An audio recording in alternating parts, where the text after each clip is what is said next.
is it now that all of a sudden they see in Jonathan now that they didn't see in 2015? Well, the most immediate is because whether we like it or not, the campaign has started. Two, whether we like it or not, politicians on all sides, I think, in my opinion, are desperate. Desperate for the right team, desperate to appeal to the voter, desperate for relevance, and so on. So it's not new. We have seen this kind of movements before in other elections, all kinds of permutations, all kinds of combinations. Like I always say, politics in Nigeria is just like a season film. Every single day, na new episode, new plot twist. 1 minute, PDP says they want Peter Obi back. The next, they are reportedly trying to bring Goodluck Jonathan back, with Arewa Consultative as his running mate. Honestly, when I saw the full interview with Professor Tukur, the publicity secretary of the Arewa Consultative Forum, I just knew I had to share it here with you guys. Now, if you are new here, welcome. This platform is all about keeping you updated with what is really going on. Whether it is trending news, politics, or national issues that affect everyday Nigerians. And if you enjoy content like this, just do me one favor, hit the subscribe button and make sure you turn on the notification bell so anytime I drop fresh and new updates like this, you no go miss out. And a big shout out to all my returning subscribers, the Talk City family. I really appreciate you for coming back. This interview with Professor Tukur raised some serious points. He claims it was APC that manipulated public perception back then, making people believe Jonathan was the main problem, and that is how Buhari came in. But now, suddenly, Jonathan is the answer, not Peter Obi again. And this is coming from the same party that recently called Peter Obi their product. Now, Labour Party, ADC, everybody they move anyhow. The real question is, are these people truly fighting for a better Nigeria? Or is this just about removing President Bola Ahmed Tinubu and taking power?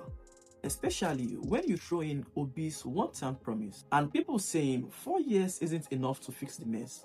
Just watch this clip and see for yourself. Prof, what's your read about the Jonathan Kwankwaso tickets at a point in time like this? And some people are saying the North will favor it. I'm like, if the North will favor it, hypothetically, I'm not saying the North will favor it because some people are saying the North will favor it, but if they favor it, what is it now that all of a sudden they see in Jonathan now that they didn't see in 2015? Well, the most immediate is because whether we like it or not, the campaign has started. Two, whether we like it or not, politicians on all sides, I think, in my opinion, are desperate. Desperate for the right team, desperate to appeal to the voter, desperate for relevance, and so on. So it's not new. We have seen this kind of movements before in other elections, all kinds of permutations, all kinds of combinations. What is probably surprising is to say the North will support this or the South will support that, and so on. These are all speculations. What we do know is that all the political actors or the major political actors are in this race, and everyone to sell their point of view and so on. Whether or not this will pan out, I think it's speculative. When you say the North, when you say the South, we are not talking of the people. I think we are talking of the politicians and their desire to win elections and so on. But certainly it's interesting to see the extent all parties are going to pull support to bring whoever they think is a heavyweight, quote unquote. So these are interesting times, but we wait to see. I personally think it's a long way to 2027, but of course, desperation is pushing a lot of people into all kinds of combinations and choices. Glad you reiterated the fact that we have a long way to go until 2027, but unfortunately, these are the conversations that are happening as politicians continue to strategize behind the scenes. Now, one major conversation that's happening is the issue of the one term, serving 4 years, of which Peter Obi has come out and made a vow with the people and made a promise that he would only serve one term. So some people are saying that, well, Goodluck Jonathan is preferable because he's only entitled to one term constitutionally. Do you think that this gives Goodluck Jonathan a competitive edge in terms of becoming more appealing to those in the North who feel that in 2031 the rotation must be respected and brought back to the North? So, sir, let me just make my idea. Sorry, sir, if I may just make my question clear. Why would Goodluck Jonathan be attractive to the North? I don't know whether he is attractive or he is not. I think these are permutations and campaign being pushed by politicians. I don't know if Goodluck Jonathan will be attractive to anybody, except if he comes out and says exactly what they have for the country and will wait for the voters to see if that is true. But so far, I think most people are just speculating on whether which part of Nigeria will support which candidate or not. Well, Goodluck Jonathan, on the surface of it, is attractive. Why? Because over time, and especially since 2015, he has accumulated a number of positives. One, he gave up when he thought he lost the election quietly, and he had been living a quiet life, enjoying international recognition, being sent on missions overseas, and so on. And of course, some of the baggage he carried on to 2015, or people thought he was clueless and so on. The development since 2015 seemed to favor him, and so on. So he looks attractive, but I think there is still a long way to go for him to sell himself. Let's not also forget that in the build-up to 2023, there were wide speculations that the APC was wooing Goodluck Jonathan to bring him into the fray, to stand for election, as if he was, quote-unquote, forgiven by the same APC that vilified him. In the long run, it did not work out. In the long run, he did not come out openly to say, yeah, he was interested in the position and so on. But, you know, Goodluck Jonathan will be a candidate, but of course he needs to do a lot more to sell himself, to offer himself as an alternative, to show that he's now different from the Goodluck Jonathan we knew, whether as a person or circumstances have turned out that some of the criticisms against him were simply political and so on. Well, anybody could be a candidate, but I think given the circumstances right now in the country, the difficulties people are facing, the challenging economic conditions, it will take a lot more for a politician, whether they are from the south, the north, or from the moon, to convince themselves, to convince the electorate that they are different, or that they offer a new alternative. But Prof, he stands in that unique situation that he's the only one who only has one constitutional term allowed to him, except, of course, for the incumbent, who also has one term. Is this not something that gets people excited? Yeah. Because you know that no matter what, he has to go. Unlike Peter Obi, for example, who, you know, due to public demand at the time, may say, well, the people have said I should continue. Is this not a juicy and attractive offer? Not to me. Let's get this clear. The one-term hubris that is being propounded is not a constitutional requirement. This is not the only time we have had some candidates saying they will go for only one term. Either they never got to do so, or in fact they change their mind. Let's not forget, the late President Buhari, in the build-up to the 2015 election, at some point has said he would go for one term. This did not happen. So the one-term issue is not a constitutional requirement, and you cannot hold anybody responsible for that. And again, to me, it's kind of crass. If, for example, a candidate wins, hypothetically, Peter Obi, and he does very well, and he appeals to the electorate, does it mean that when it's time for the second term, so to speak, he would not contest because he had promised something that is not constitutional? To me, the one-term idea is just a campaign issue being thrown about by politicians, and I think it's an act of desperation. But I think the electorate should be allowed to decide whether a candidate can go for a second term or not. And I think it will be robbing the nation the benefit of selecting a person that they think has served well and will do well and so on. So that leaves us should change. So let's get this clear. The one-time thing is just being thrown about because politicians think that is what the electorate in the north, in the south, or anywhere would like to hear. But I am personally very skeptical about it, and I look at it as just a campaign issue that, you know, well, nobody can listen. Even Atiku Abubakar at some point, I think leading up to 2015, had promised he would work for one term and then help other regions of the country to do. Let's face this in. These are just manipulations of opinions, manipulations of sentiments by politicians, and they're whipping up to sway the electorate to their side. To me, I don't give it any serious consideration. This is just a campaign gimmick.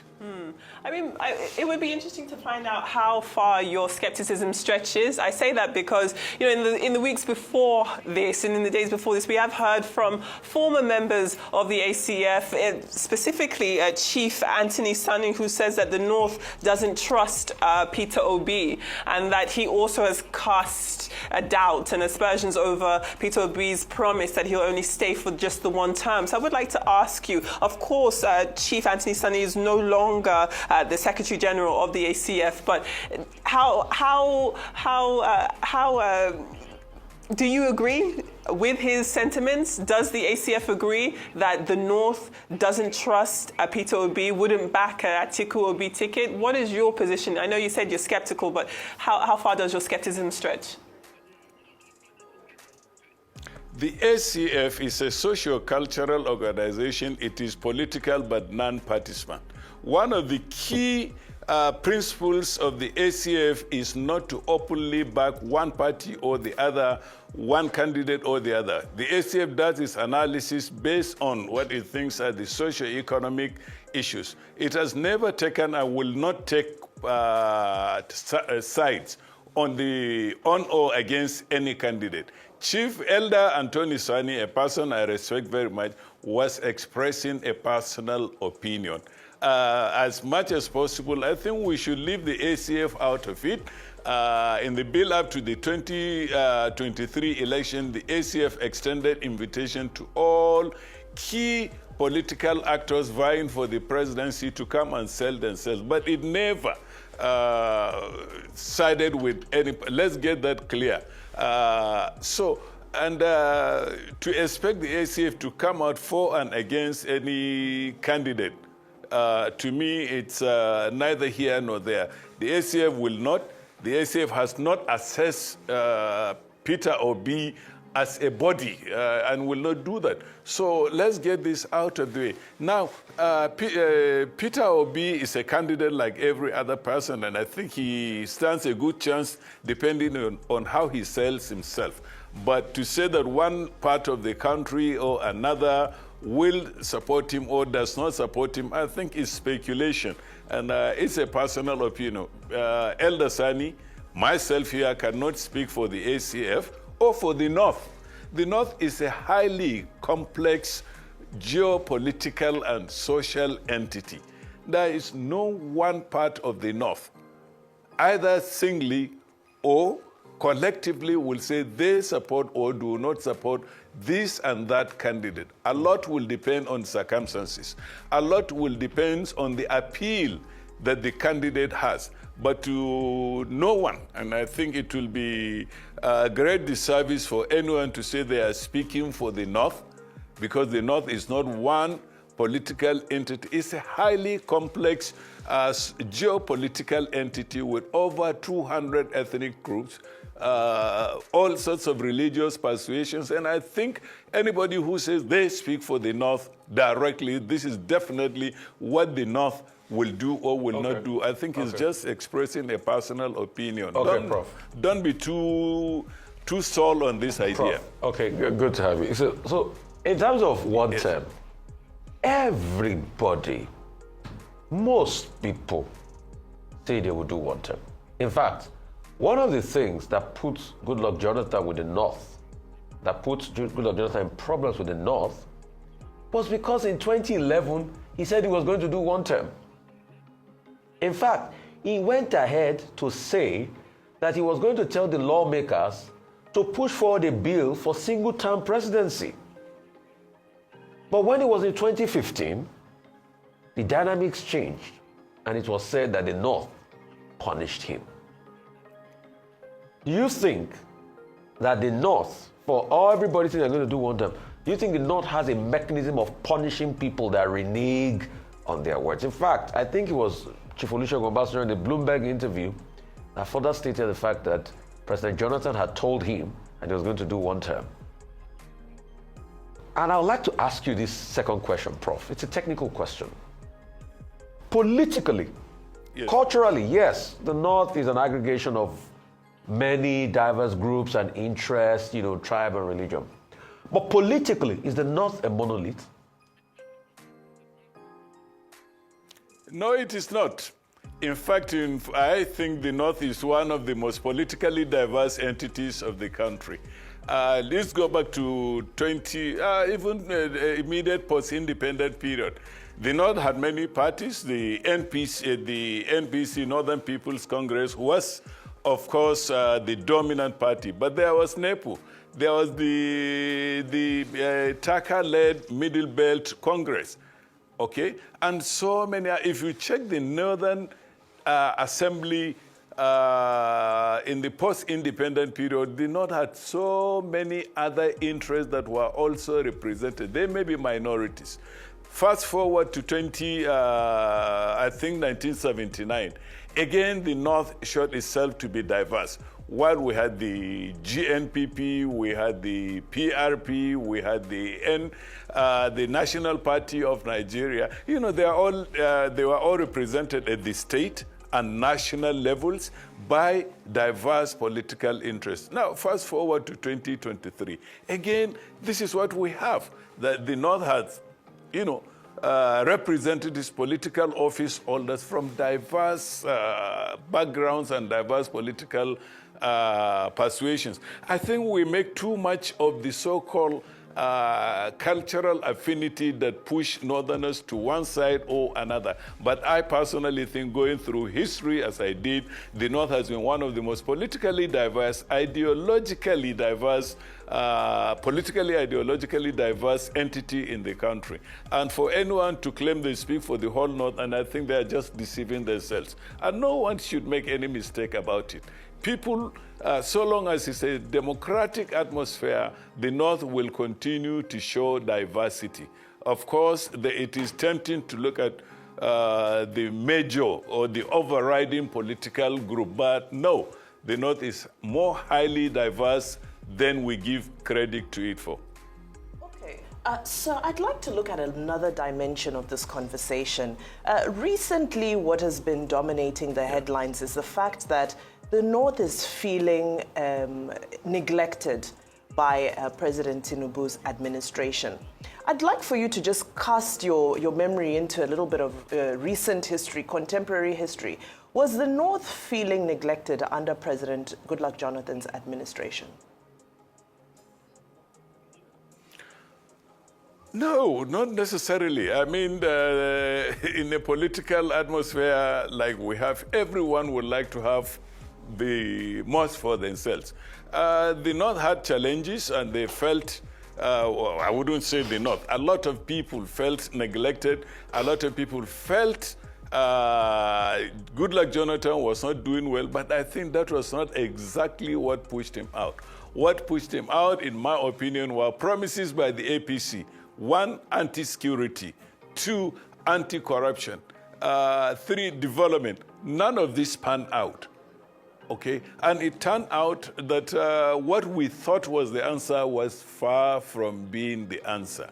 Fast forward 2023, the human being is a very hopeful and optimistic being. So every time we elect people, support them, but I think it's not because they are North or they are South, it's because of what is on ground. For example, what will decide, in my opinion, the 2027 election is ability to respond to the people's need.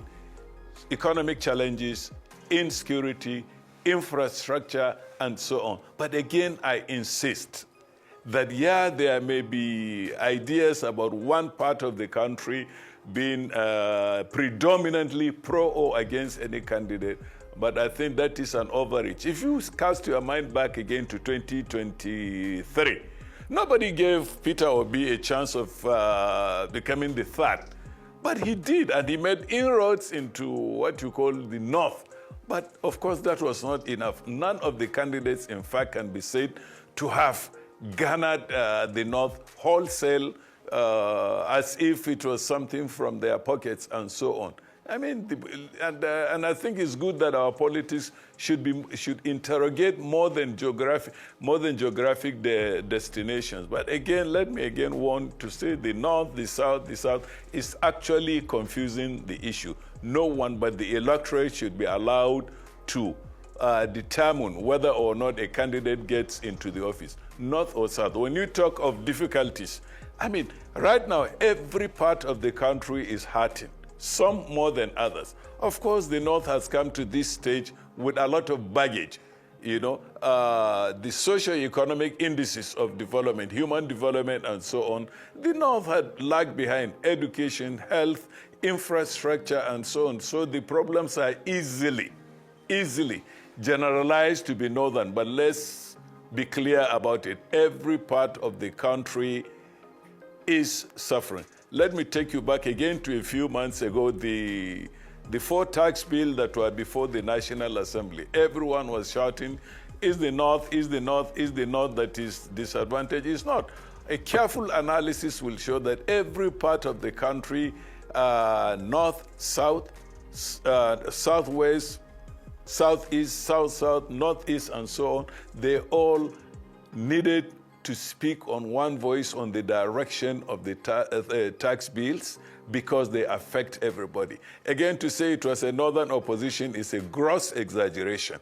To say that only the North will suffer, again, is a gross exaggeration, as in fact, it turned out the inputs into the National Assembly on the bill change so many things. So the idea that it's only the North that is on the ground and crying, I think it's not true. It's a manipulation by political interest groups. Okay, sir. Well, so in the same breath, do you think Nigeria fared better under Goodluck Jonathan than it is currently faring under President Tinubu? Just a general comparison.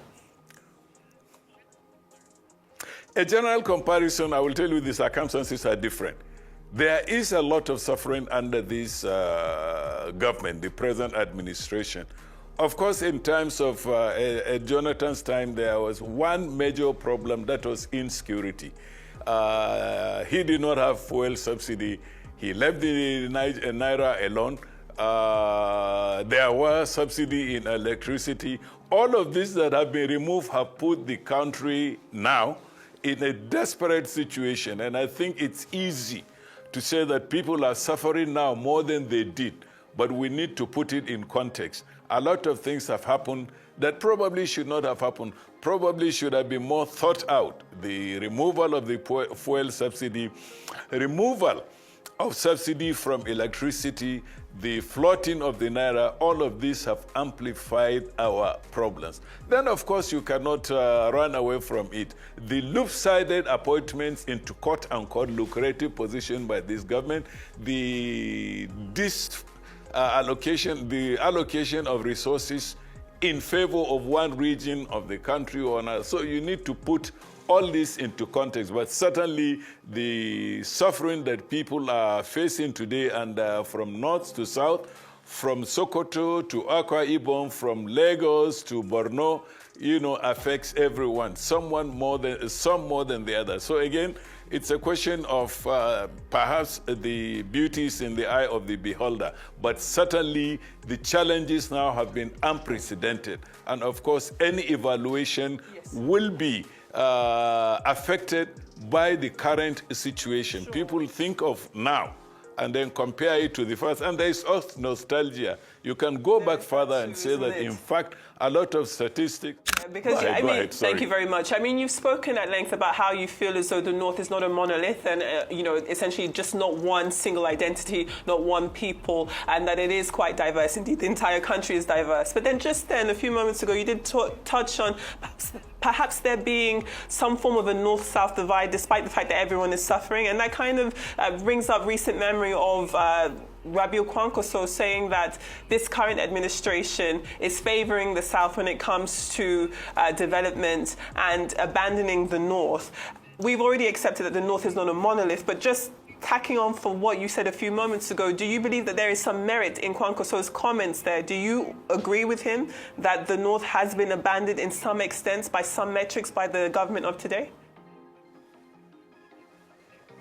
I will not say abandoned. I will say there is definitely disparity in allocation of resources, in allocation of priorities. Rabiu Musa Kwankwaso is a politician, and we should never forget that. But certainly, the ACF in 2024 confronted the president and gave him a list of what we think the priorities of the North are: infrastructure, education, economic empowerment, and so on. And you can always say that the current administration is not doing enough. There is a lot more to be done. So what I will say is Rabiu Musa Kwankwaso expressed his opinion. He was entitled to it. And of course, I will express my opinion. And I think all over there are so many things that could have been done, that could have been done by the government, by the present administration to improve the conditions of North. I think a lot more should be done in education. But of course, again, I will say that the education, it's every level of government has something to do. Is the North happy? A lot of people are not. But like I said, you know, a lot more can be done. Prof, I deliberately asked you the question, is the North a monolith? And I deliberately asked you, and I got the answer I wanted. But I would like to prove to you that it is a monolith politically. Let's go back historically. In the days of Nepus of this world and MPC, no matter how Aminu Kano held sway, MPC got the largest seats. There was always a dominant party. In the last election, yes, there was a free-for-all. Peter Obi got about 2 million votes out of the North. Atiku Abubakar got about 3 million votes. The APC still came out on top. Politically, it's still a monolith because a lot of the Muslim North votes thrives over the minority Christian North votes. And it is with that the North bargains whatever it gets politically. So it is a monolith politically, despite the fact that I want to say, oh, it is free across board, and that's what comes to the table. So to further make my argument, when you said that the APC brought about a lot of promises in 2015 and they voted out Jonathan, by 2019, is it that the North didn't see that Buhari was not performing and they still voted en masse again? Because there's a clear question of what has this government not done for the North? This government claims over 50% of the allocation was given to the North. Somebody from the South like me should feel disgruntled about that, because we should feel there should be equity. But when you look at the disposition, yes, in terms of landmass, the North is bigger. So I wouldn't take that to heart. My question is, what is it that ought to be done that has not been done? And what will be done to please the North? Again, Mr. Rufai, I hesitate to speak for the North. I hesitate to generalize on the North. You can't force me to do that, because for me the evidence is not as straightforward as you think. When the government speaks of 52% allocation to the North, I laugh, because it reminded me of my undergraduate days over 50 years ago, when a very good book, How to Lie with Statistics. If it's 50%, let's see it on ground. If it's 50% of a point, let's see it. You know, you can lie with statistics. You can claim everything. You know, there is a difference between actual implementation and statement of intentions. You can do allocations in the budget, but you never implement. You can actually allocate 80%, and if it is not implemented, to what effect? If there is no cash benefit, to what effect? Look at allocations to agriculture. The agricultural production is the backbone of the economy of the North. How much have we devoted to agriculture? Look at allocations, for example. Let me give you the recent allocation of funds to universities for... Yeah? Okay, let me finish this. You know, out of seven universities that were selected for intervention, 4 are in the southwest. I mean, you can talk about it, you can lie with the statistics. What is the effect? To what extent have this been backed by concrete policy funds allocation and actual implementation? No, but the government said they are doing roads. Yeah. The government said they are doing roads. They've purchased 3,000 tractors. Niger is benefiting for it. Niger is having the highest production numbers in terms of some crop. Yeah, that's what this government is saying. Mr. Rufai, Niger State procured tractors, but that was done, in my opinion, by the state government as it should. You are telling me what the government is claiming. I'm saying we are not seeing it on the road, on the ground. Go to the northeast, see the state of roads. I cannot think of any part of the northeast, for example, that you will have about 250 kilometers of uninterrupted, smooth ride. You can say so for any part of the country. That's what I'm emphasizing, Mr. Rufai, that let's speak of the country as a whole. When you build a road from Maiduguri to Enugu, it's not only the northeast or north central or southeast alone that benefit. All part of the country will benefit from that road. So you have to look at it from the broad national context. And this idea that the North is grumbled, the North is crying, the North is screaming, and so on, I think we are overdoing it. And it adds to the divisive nature of our politics. These are all manipulation by politicians. Whether the government claims it's 52%, I don't see it on ground. The North is still should change. But so is the South. Roads in the Southeast, and so on. You look at it that way. Let's move away from this idea of the North is a crybaby entity in the country. It is not. Fantastically put. Professor Muhammad-Baba, I think we frequently said on this platform that identity should not become transactional, just as geography within Nigeria should not become transactional. So after everything Professor Tukur has said, we really need to ask ourselves, is this about Nigeria or just about power? Because from PDP to Labour Party and now to ADC and back again to PDP, everybody they chase one person or the other. The funniest part, the citizens are just watching, like seeing a drama series. Truth is, some still believe in President Bola Ahmed Tinubu administration, while others feel like they really need to do something. People are seriously suffering because the government has failed them completely.